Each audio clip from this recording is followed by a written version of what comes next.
This is Robert Stark. I am joined here today with the Truth Will Live. Nice having you on. Yeah, thank you. Thanks for having me. I feel honored. So just to give some basically background information is I discovered you since you're basically Luke Ford's co-host. You and him do a Torah Talk Show, and basically the show is, I guess part of the show is about the Jewish religion, but he also talks a lot about politics and race, and he also likes to flirt with you. So it's a combination of those three things. Yeah, we basically started doing this because we thought it would be interesting to sort of relate like modern day issues to biblical texts, or from a Jewish perspective, because I don't really see a lot of people doing this, and there's a lot of relevance there. Was it his idea originally, or was it your idea to do that? Well, I wanted to do like a YouTube thing, kind of like, I'm actually a fan of your podcast. I've listened to it. I've listened to quite a few of the episodes, so I kind of wanted to like be the new you, but on YouTube, did you discover me via Luke Ford, or you've been following me before the show was linked?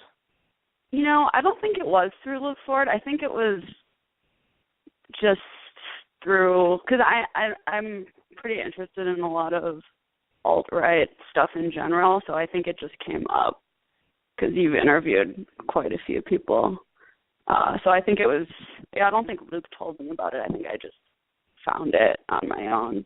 But, yeah, so I wanted to do kind of like what you do, but a web or a YouTube series where I talk to people about issues, because, I don't know, it's kind of needed. I like hearing people talk about these things, and there's not that many people doing it. So I interviewed Luke first because I had been talking to him before, just corresponding about things. And then I did one interview with him, and then he had this idea that we could do a Torah Talk Show together. He had been doing it a few years ago, but he had stopped, and then I thought it sounded like a great idea. I think he did one a while back with I saw it was a couple years ago with this Orthodox guy with a long beard. That's the one. Yeah, it was like Rabbi Rabs. Oh yeah, that's right. Yeah. But I think he had stopped doing it for a few years, but he decided now would be a good time to revive it. I heard your new show got you a marriage proposal. Yeah, I don't want to talk about that because the person who proposed to me heard Luke saying that on the show and got really, really mad at me for telling him. Okay. So I promised him I wouldn't discuss it ever again. So you don't agree 100% with everything that Luke says? What? No. No, I think I don't agree with everything that Luke says, and I think that's what makes our show kind of interesting, because I don't think either of us are particularly moderate at all. That's not really our forte, being moderate, but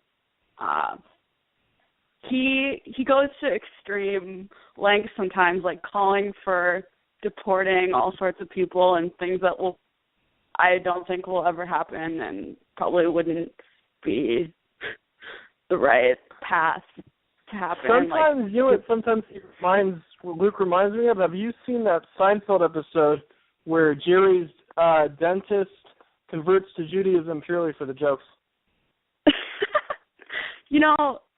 I haven't seen that, but someone asked me if he converted just so he could say inflammatory things about Jews and not be held accountable for it.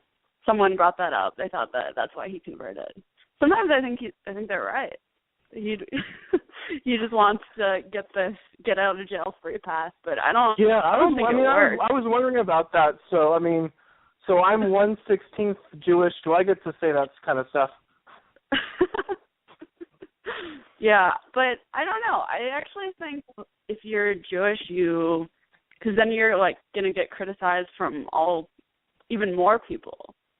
I think. And you would Jews, get totally socially ostracized.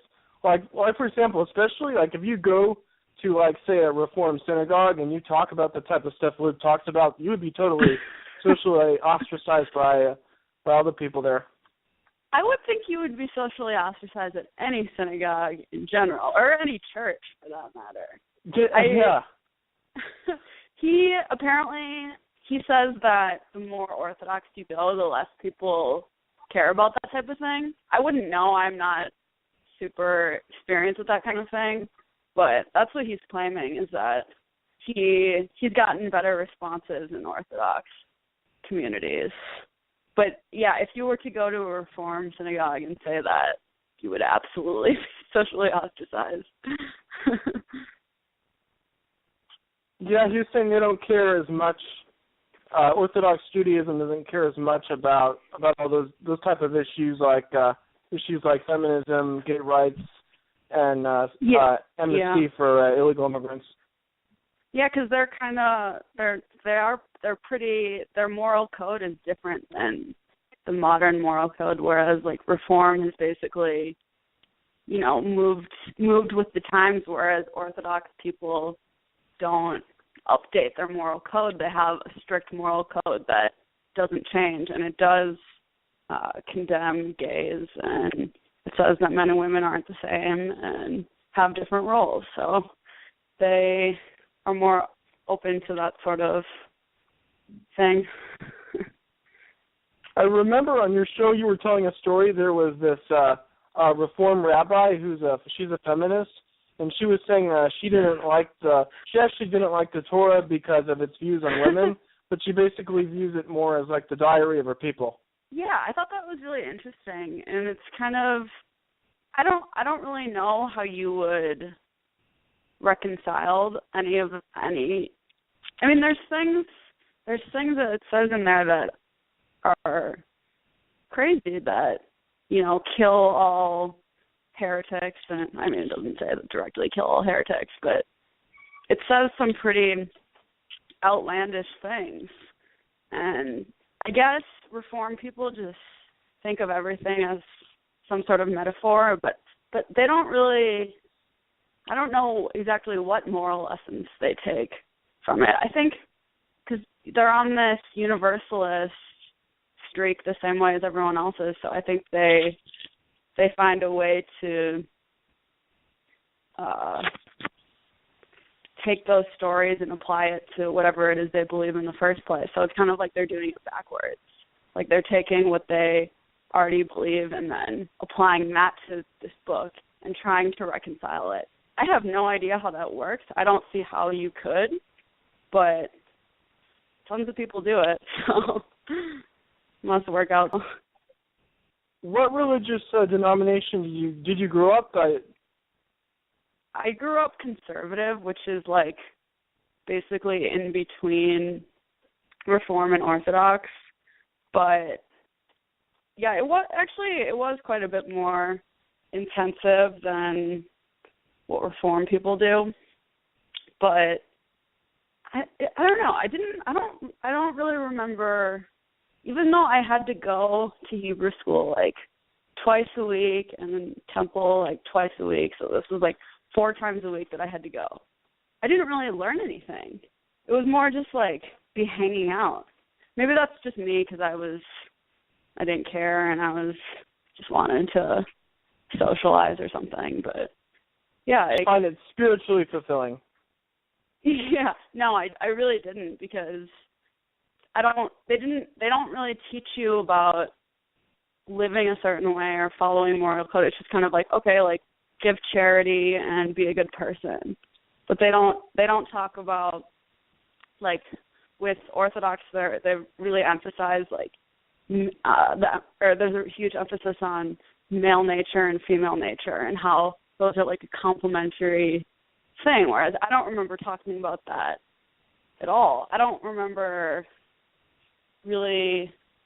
It's like for people who don't want to restrict their lives in any way, they just kind of want the social aspect and some sort of vague spiritual lesson, but there's no restriction on how you actually live. Like, you can keep kosher, and don't really know anyone who did apart from the rabbi.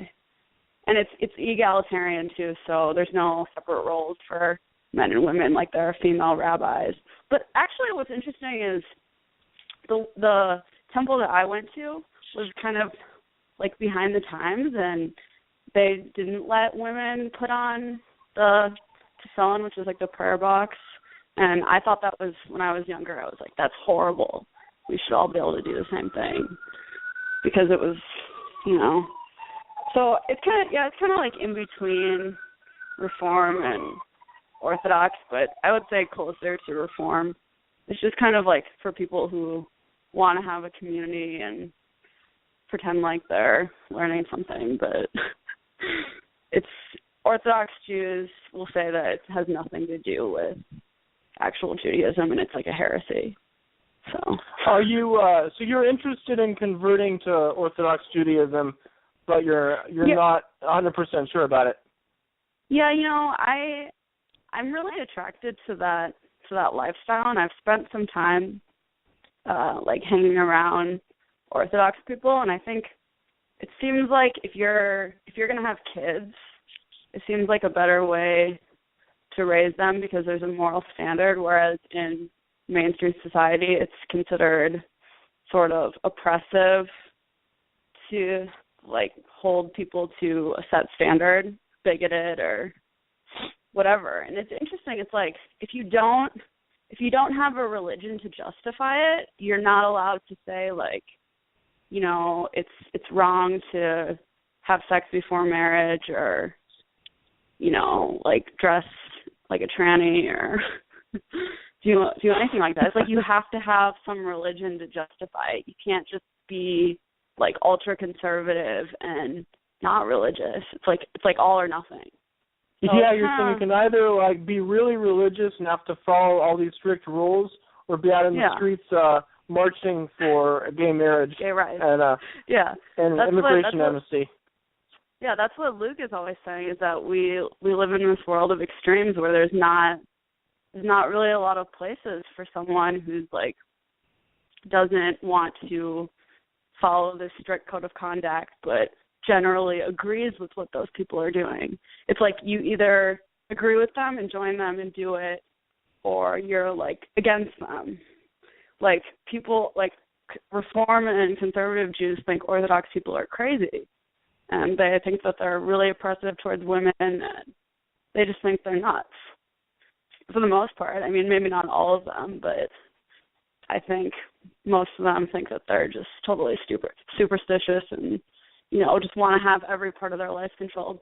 But interestingly enough, I know, like, a lot of people that I grew up with, like, became Orthodox, like, a long time ago. And I don't even know how to really get in contact with them because they just kind of disappeared like years ago, and they're like, I don't know, but apparently they became Orthodox, and I'm assuming they have like 10 kids already and live that. But it's like people, when they do that, they kind of usually just disappear off the face of the planet. But I know like quite a few people that went that path. I think it was kind of interesting. Are there any aspects about Orthodox Judaism that do not appeal to you, or that make you hesitant to join that community? Yeah, I mean, there's a lot. Like you can't eat at restaurants unless they're kosher restaurants. So that is incredibly restrictive, and I don't know. I love eating at restaurants, so I think that would be really hard for me. When we Luke and I, we set up this event in Beverly Hills, And I don't know if you heard about it. It was at a place called the Gem Center where Tom Sinek was a speaker. And, like, I wanted to go to, like, a nice restaurant in Beverly Hills, but Luke couldn't eat anywhere. So, like, we had to eat at Starbucks. Yeah, I mean, that just, and Luke will say that the reason for that is to make sure Jews are in the Torah choral. I think you've probably discussed this concept with him.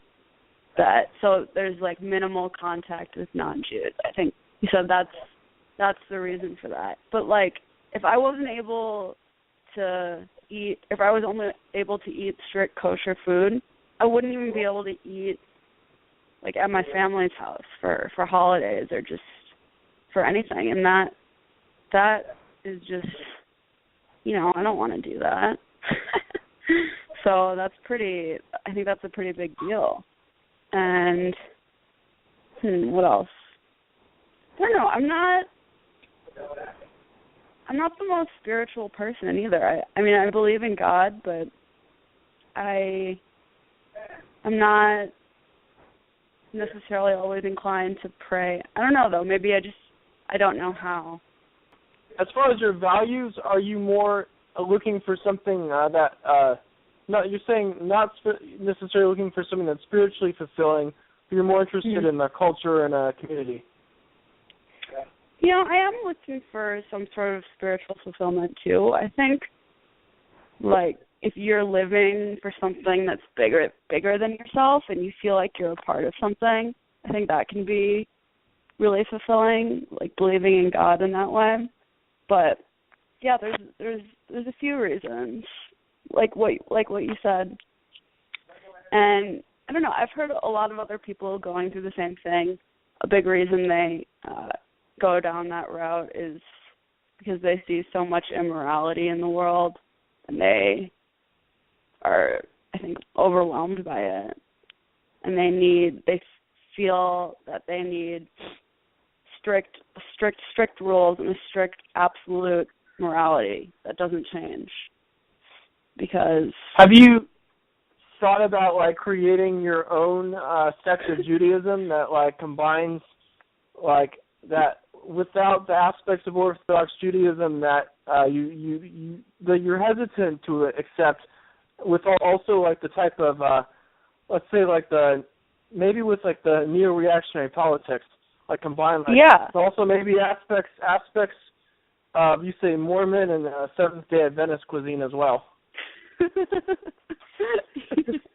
Yeah, I like, that's another thing that me and Luke have talked about is that the unhealthy diet of a lot of Orthodox Jews, it's like very fattening, and I don't know, they're not treating their bodies well, and maybe that doesn't need to be a part of religion. Maybe you could just educate people about nutrition, but I really like how... So you agree about the diet's unhealthy, you just didn't like his solution to the obesity problem. No, that was too far. That's an example of him going way too far. To the point where I know I'm laughing, but I shouldn't be. I'm just, you know, I always laugh at that type of thing, but I really shouldn't because it's inappropriate. But I don't know, maybe diet doesn't need to be a part of religion, but I think it's important to have a healthy body as well as soul. Otherwise, you're not going to feel good. I think that's like a big part of being spiritual for me, at least. So yeah, I mean, that would be really cool if I could create my own sect. I don't know how many people I could attract. I'd probably not get that many people to join. Maybe, but I don't know. I also tend to think that, you know, maybe the community that I want or the people that would agree with me do exist out there. Because there's so many people, you know, and there's so many different sects, like in Israel and in New York. So I don't know. I might not have to go that far. I might just have to find the right people that already agree with me on everything.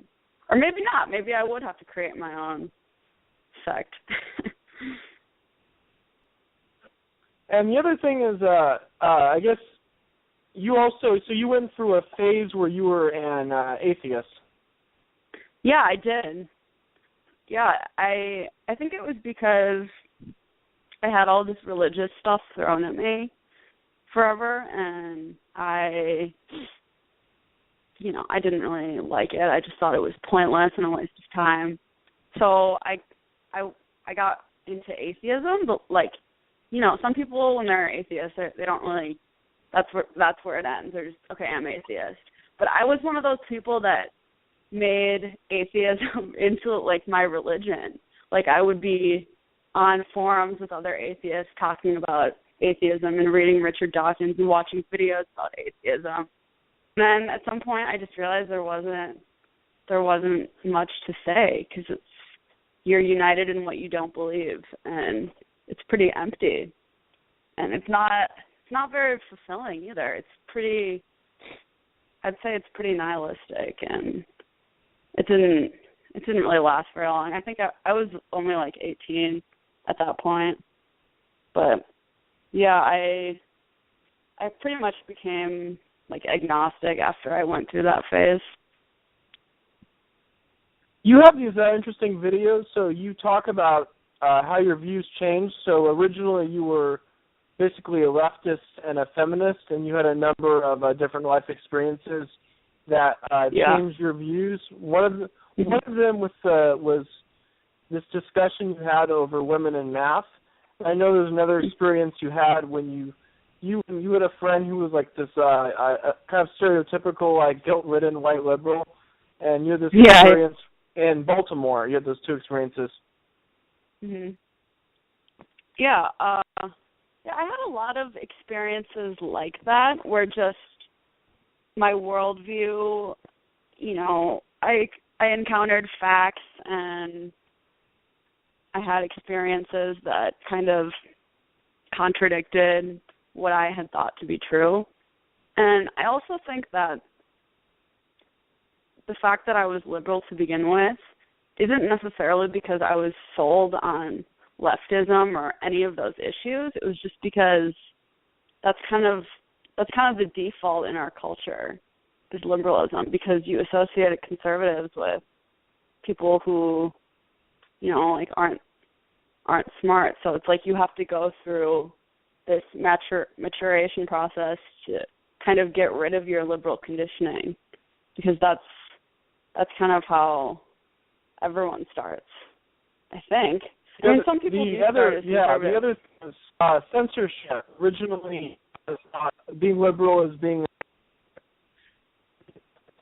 observations of censorship. I think one of the points you made was about the CEO of Modzilla being fired for opposing gay marriage.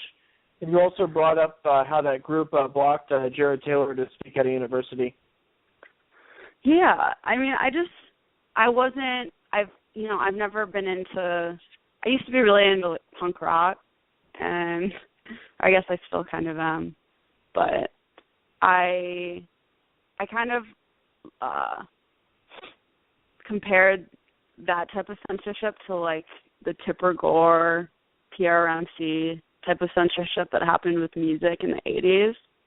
And even though the message was different, I didn't think that anyone should be censored. I think I would, honestly, I was probably more of a classical liberal type than I ever really was a leftist, but I thought classical liberalism was more, I think I was mostly just uninformed about what leftists believe, and as soon as I realized what they believed, I was out of there, and it didn't really last very long.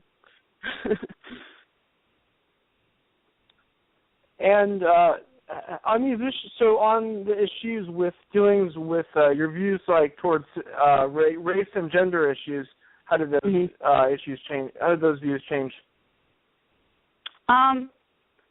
Well, I think I think I read something by Jim Goad, and he was talking about, he wrote this article that made a huge impact on me. It was called Racism, the Eighth Deadly Sin. And it was just about how all of these other horrible things that people do are kind of swept aside, whereas if you're racist, it's the worst possible thing you can be. And he said the reason for that was just to push equality on everyone. But I don't know. I thought that was, I just kind of realized that maybe, you know, having an opinion about another race isn't this horrible sin.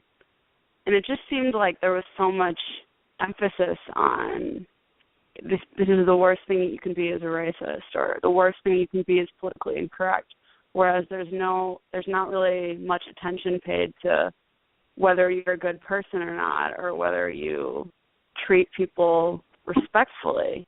And I think a good example of that is like when I was in punk or whatever, I played with a band with the singer had killed his girlfriend like 20 years ago. And no one would protest that band, but they would protest, like, you know, a band that they thought was maybe slightly racist. And I just thought that there wasn't a lot of coherence in that kind of, I don't know if that can be called moral relativity, but I just thought it was overblown that people thought that racism or being a racist is the worst thing you can be. It's worse than being a murderer. It's worse than being a rapist. And that's kind of what Jim Goad kind of made me realize, that because he writes about that a lot. And the other thing that he brought up in that article is inherent racial equality. And I actually sent him an email about that when I read it, and he told me about, he said that I should read Nicholas Wade's book that he wrote. This wasn't even that long ago. That book only came out like less than a year ago, I think. But so I read the book, and it was pretty convincing. But honestly, by the time I had thought about it, it just made sense. What are the chances that every race or every group is going to be exactly the same? It just doesn't really make sense. If you believe in evolution, then you will believe that different races evolved differently in their environments. And I don't think that's particularly groundbreaking even. But it's just, if you mention that, you just get called a Nazi or racist, and people will go to amazing lengths to deny that it's true, but all the evidence points to the fact that it's true.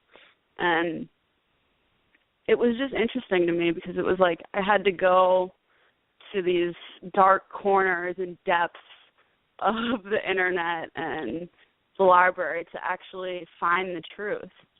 And once I had found that truth, the truth about race and gender, it was like I wanted to keep going and find the truth about everything. And because I just thought, well, what else have I been lied to about, or what else did I learn in school that was incorrect? Because I had actually been assigned to read Guns, Germs, and Steel. I don't know if you're familiar with that book. I haven't read it, but I know the basic idea where Jared Diamond says that basically Europeans conquered other groups because of guns, germs, and steel, not because of that they were inherently more intelligent. Right, and basically he says everything is due to their environmental resources and the fact that they had domesticable plants available to them. And so I had been assigned to read that book in college. But I remember that when I was kind of getting interested in all this stuff about racial differences. So I went on Amazon and looked up like the negative reviews of this book to see what other people had to say, and it was just filled with people saying, yeah, Jared Diamond's a liar and this is propaganda. And my first instinct was to be mad that I had been forced to read like a propaganda piece in college, because I just thought that was wrong. But it goes a lot further than that. But yeah, that was how I got interested in that, and from there it was just one thing after the other, basically, in terms of everything in society that I had taken for granted to be a good thing. How did your views change on gender issues, gender roles? Well, I guess, I read a Camille Paglia book that called Sexual Persona, and that was really influential on the way I thought about gender and men and women, because she has this infamous line in it that says, if women had been in charge of society, we would still be living in grass huts.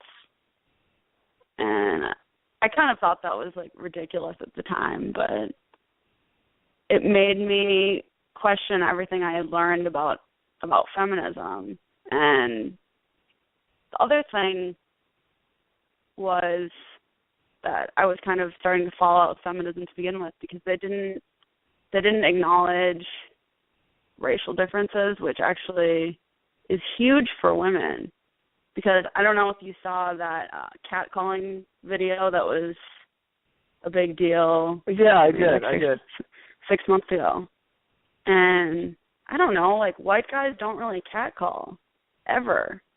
I mean, maybe once in a blue moon. And I just thought that was absurd that feminists wouldn't acknowledge that. It's like they want to be equal opportunity haters. So then I kind of realized I don't think they really care about women in general. And I'll give you one example. In Sweden, which is Sweden is like the most feminist country, but they're also letting in like all these Muslim immigrants who obviously would have the worst record on that. And it was just stuff like that. As soon as I realized that they didn't really care about women, it was more they care about sticking to their narrative, the same as any other leftist. And I guess it's only been in the past few months that I've become more radically anti-feminist. Like, I actually don't think men and women should be treated the same in society, because it results in dysgenic effects on society. Because if you push all your intelligent, capable women into being CEOs and chasing their careers, eventually, they're probably not going to have children. Eventually your society is going to decline. Like the film Idiocracy. Yeah, exactly. And this is the problem. The reason why I'm so kind of taken with Neoreaction and that, Dark Enlightenment is because they're more willing to look at the health of society as a whole and the long-term goals of society, which is kind of like an anti-Enlightenment attitude, because with the Enlightenment, everyone was so focused on the individual and the happiness of an individual and individuals' rights, whereas this is kind of radical in that it's more focused on society at large. So I think that's really interesting. And I think the health of your society at large is amazingly relevant to the happiness of an individual, because we're not, we're not free-floating islands unto ourselves, which is kind of what a lot of libertarians... their concept of they have this concept that's called non-aggression. Unless you directly attack someone or steal from someone, you can basically do whatever you want. Right. But it's just, we're social animals, and I think people need some sort of sense of community, or some sort of sense that they're part of something bigger than themselves to really thrive, because otherwise you get a bunch of lonely people in apartments just trying to do separate things, and it doesn't really make for a healthy society. What do you think about there's this concept of a sort of in-group versus out-group identity? So, there's a question is, the type of people who are going to be listening to this probably would favor in-group identity. So if you have a strong in-group identity, it's all about your people, and it doesn't matter whether the other groups, basically they could live or die and it doesn't matter. That's one extreme. And I'll give you an example of that. Like Luke was saying in one of your shows, like he doesn't care about, he could care less what happens to, say, Muslims or happens to Africans. And then the other extreme is people with a strong out-group identity. And I guess an example of that would be there's Christian groups who are they're very universalist, and they go around the world doing a lot of, say, charity in places like Africa. And those are two different extremes. Do you believe having a strong in-group identity is ideal, or do you think there should be some kind of a balance? I think your sister was kind of making that point in the first show you did. Like she was saying she thinks there can be a balance where you have a little bit of both. What do you think? I think I would agree with her that there should be a little bit of balance. I think that if you only care about your in-group at the expense of everyone else in the entire world, everyone in the entire world is probably going to hate you. And I think you need to sort of, I don't know, have you ever heard of this thing called, like, the white man's burden? Yeah, I have, yeah. Yeah, it's kind of like, I don't necessarily agree with the way church groups go and give people in Africa, I don't know. I mean, I'm sure some of them are doing things right, but I don't think it's like beneficial to pretend that everyone is the same. I think that actually hurts people more. I think, like, I know people that advocate that we should go back to colonialism because that's the humane thing to do, is take over these African countries instead of letting them be brutalized by dictators. But then I know other people that say, well, no, because look at what happened last time. It just completely backfired. So, I'm not really sure. This is something I've thought about a lot, but I can't ever decide if the attempts to do good for the out group will backfire or not. I tend to think that they won't, and that you should try to, heal the world as much as you can. But there have been times when people, I think, were trying to do the right thing, and it kind of backfired on them. There's this concept called pathological altruism. People are so focused on not themselves that it will be at the expense of themselves. So they're so focused on helping other people that they will destroy themselves in the process. So I think there has to be some sort of balance so you don't get that. And I guess the other example of those two extremes, there's some people who advocate like complete racial separation, where basically one extreme advocates complete racial separation, and then the other side advocates complete unlimited immigration and complete mixing between groups. Do you think those are basically two polar extremes, but do you see there as being a middle ground between those two? Yeah, I mean, like Jared Taylor says that we should just have freedom of association. So people who want to segregate themselves should be able to segregate themselves. People who want to mix should mix. And that's the end of it. I don't know how that would be put into place.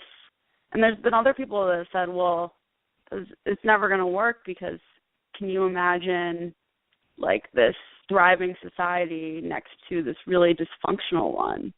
What's going to happen? Though they might just say, well, you oppressed us to get this, or they think that would just lead to more problems. But I know you and your sister got into a debate with your aunt. This was at Passover over the issue of freedom of association versus discrimination. Oh, yeah. Let's see.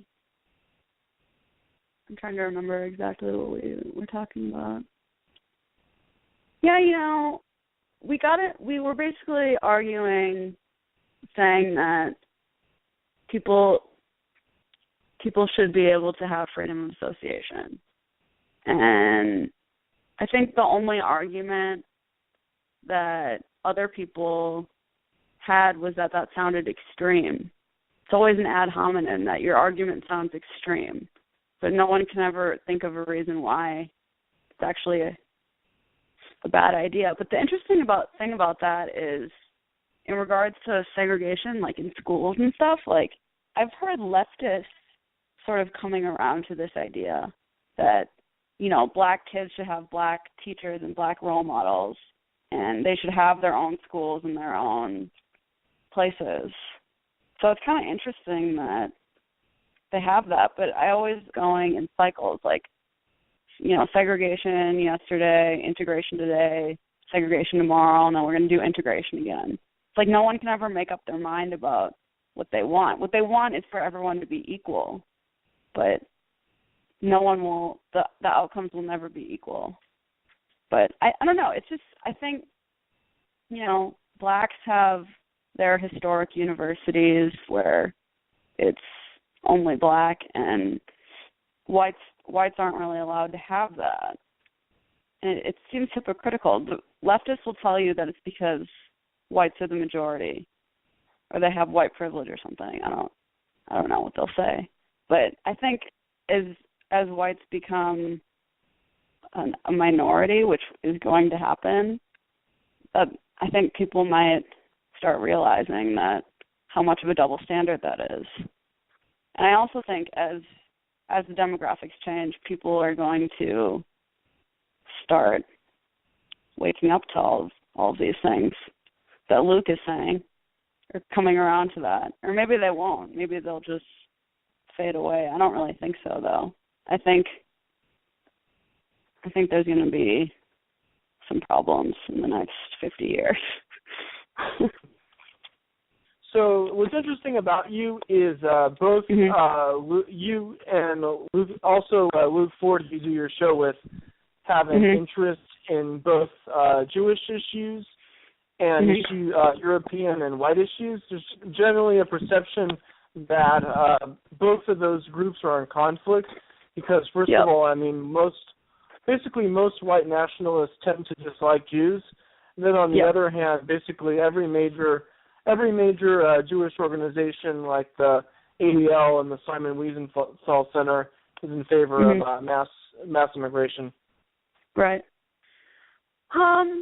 What I have to say about that is there are a few fringe Jewish organizations. Luke never wants to acknowledge this, but I'm going to acknowledge it because I think people should know about it. There are some fringe Jewish organizations that don't support mass immigration and amnesty and talk about anti-white racism. I think that would be like the JDL in Europe or the JTF, or it used to be the JDL here too, but it was banned. But those types of organizations are a lot more honest, but kind of get overlooked because, people just want to keep to their narratives. But yeah, there is a lot of, there's a perception that, most white nationalists hate Jews, and it's correct. I wouldn't necessarily call myself a white nationalist, but I don't know. I see all the crazy anti-white rhetoric in the media and people I know, and it just, there's something in me that just says that, that's not right. And if I speak out on that, I'm a traitor to Jewish people? I don't see how that's necessarily in conflict, because first of all, non-whites are going to see Jews as white. And Jews are also affected by anti-white policies like affirmative action. And I think there's this tendency for people who are people who are white nationalists to think that Jews have some sort of magical force field that protects us from, black crime or types of issues, or school integration, or property values or mass immigration. But a lot of people see it purely as a Jewish issue. I see it especially as a class issue. So people with money, regardless of whether they're Jewish or Gentile, are going to be able to separate themselves from those problems. Right. See, I don't know. It's like I have a lot of firsthand experience with those problems because, I come from a fairly middle-class family, but we had, like, school integration at my school. There's another guy who blogs about race issues. It's, like, Jew Among You. .wordpress. Yeah, I've interviewed him a really long time ago. Yeah. And he was, like, bussed into the inner city. So he has some experience with that. Alana Mercer is another person who writes about, I think you did an interview with her too, writes about South Africa. And I actually have some relatives that are from South Africa that agree with me on all of these things. And I don't know, maybe I'm deluded in that I think if more Jews are outspoken about this, maybe they can lose this sort of reputation. Maybe I'm deluded. I think Luke thinks I'm deluded that I'm going to change anyone's mind, but I guess I don't see the harm in trying, even if people are going to call me a Nazi or a kike or whatever. I feel like I don't know, like when I listen to Jared Taylor talking about never before in history has the majority population been replaced and just been expected to like cheer it on or accept it without any sort of backlash. And I think he's completely right about that. There's not really an argument against that, because if that was happening in China or Korea or any of these other places, it would not be seen as acceptable. So I mean, it's something that is, it's really a terrible thing, and if you speak out about it, you're basically demonized as a bad person. But the other thing is, like, the mainstream conservatives won't talk about it. Like, if you listen to mainstream conservatives, they'll talk about issues like radical Islam, or they'll talk about illegal immigration, but they won't say that it's a bad thing for Europeans to be dispossessed as a people.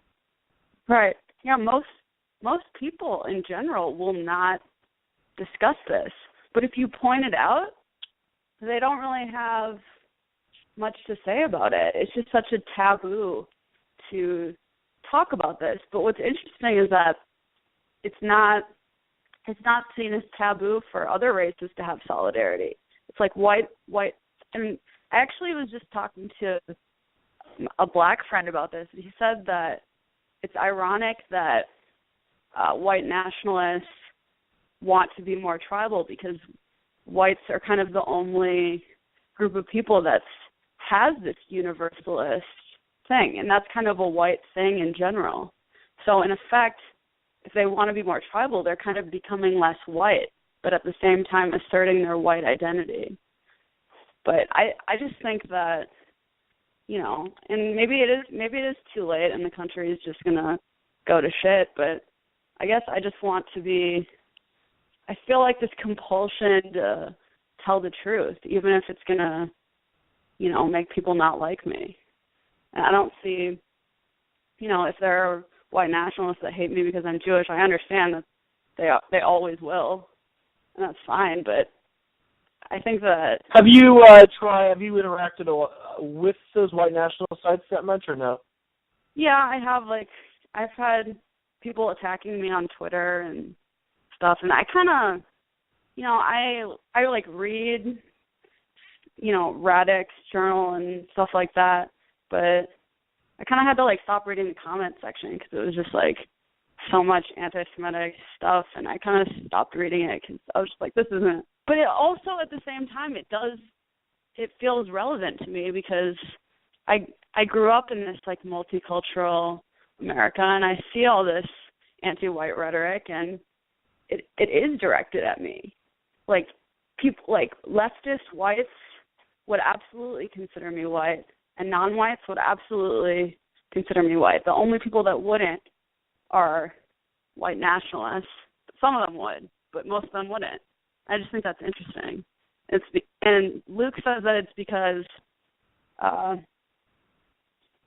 Jews won't, for the most part, associate themselves with, or won't say that they are, just, because then they get more of a victimization status. But I don't know. I don't see the good in painting yourself as a victim either.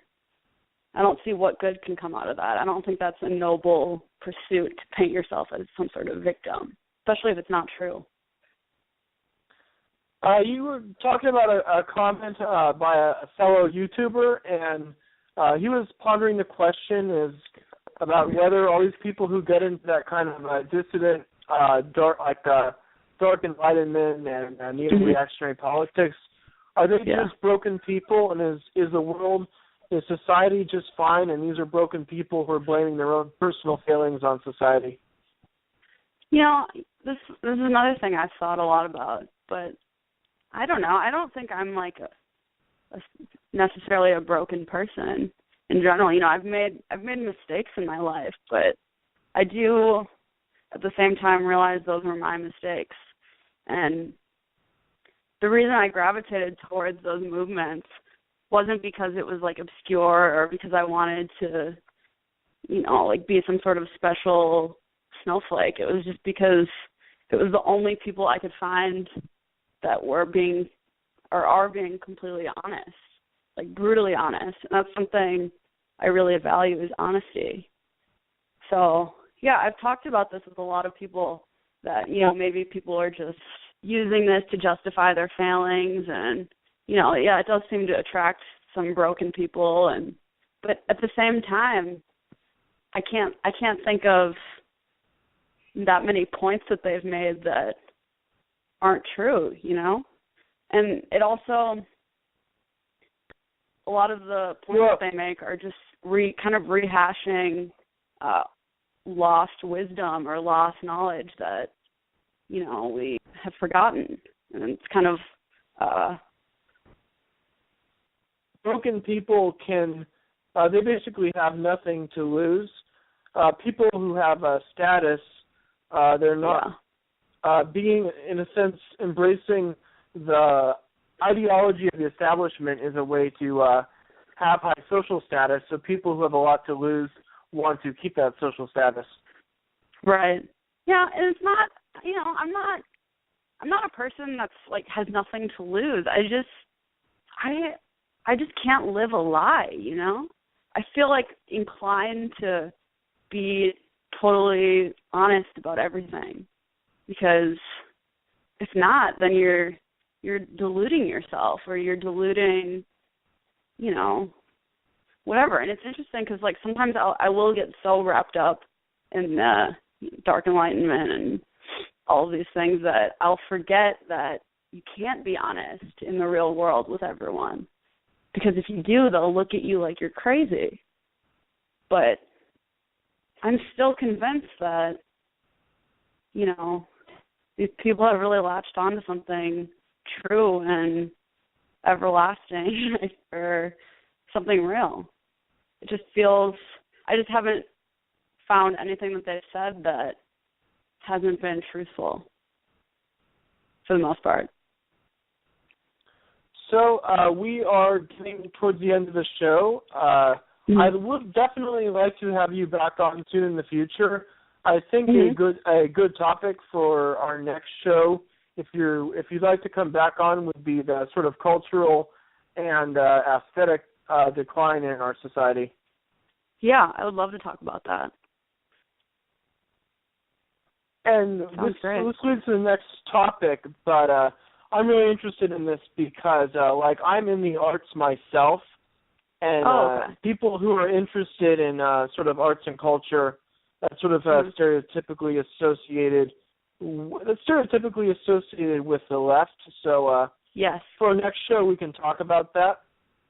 Yeah, I would love to. And yeah, I mean, do you have this problem where you feel like a black sheep in a way, because I don't know, I don't really fit the archetype of of a conservative, or what people think to be a conservative person. And I've also heard people describe like neo-reaction and the Dark Enlightenment as conservatism, like for hipsters or for stuff white people like types, which I thought was funny because it's kind of true.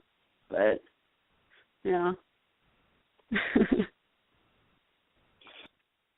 I was going to say, yeah, it seems like there are a lot of people who are, I mean, most of the people involved are writers or artists of some type, and most of them, I'm not sure exactly, but a lot of them seem like they're ex-liberals, and a lot of them were like very, very left, like communist. So maybe it's like going from one extreme to the other. And it is possible that I have an extreme personality, and I want to be extreme, but yeah, it's possible if that's the case. But. So, The Truth Will Live, it's been an excellent show. Thank you. I had a really nice time, too. Thanks again for being on. That's all we have for today's show. So take care, and we'll be back with you next time. Great. Thanks. Bye.